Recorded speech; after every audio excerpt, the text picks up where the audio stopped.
The 10 News Weather Authority, always watching and tracking for you from the JES Weather Center. I think that really goes to illustrate just how big of a threat heat like this that we've been seeing over the past 10 years especially is. Now, looking at the heat, especially down towards the south right now, Dallas at 101, Houston 101, parts of Louisiana up towards 105. From Mississippi over to Arizona, you've got 103. And it's not necessarily peak heat time in some of those places yet. It might even be a little bit earlier than that in Arizona with some extra hours of heating that they'll be able to get a little bit later on. To switch this over and overlay it with the excessive heat warnings and heat advisories that we've got. That does extend through a good portion of that western edge of the country, and it's not really going to get better anytime soon. Now, from parts of California stretching through Arizona, New Mexico, Texas, Oklahoma, even up towards Kansas City, they've got that extreme heat right now. It's staying pretty far down towards our southwest, and thankfully it's going to stay down there. But if you are doing any traveling, if you have any family that's on basically a quarter of the country, they are experiencing some particularly intense heat, so make sure everyone you care about is staying safe for right now. And make sure to stay hydrated, wear some sunscreen over this weekend. Even if it's not going to be that hot, we're still getting up towards 90, and if you're not prepared or if you're out in the sun all day, it can still cause some damage for you.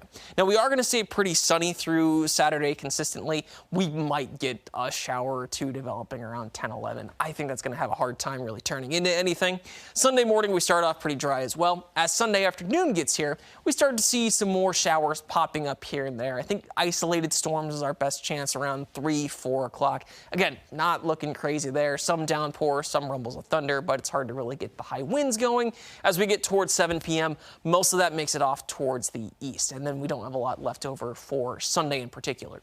Today, the main severe threat staying pretty far towards our west and towards our northeast. There is a level 2 risk extending through parts of Pennsylvania, but by the time it gets towards us, especially in Maryland, gets down to a level 1. For tomorrow, the level 2 risk stays pretty far towards our west, but it is closer on Sunday through the western parts of Kentucky into Ohio. And technically, the very, very western edge of Grayson County is also included in the level 1 risk on Sunday.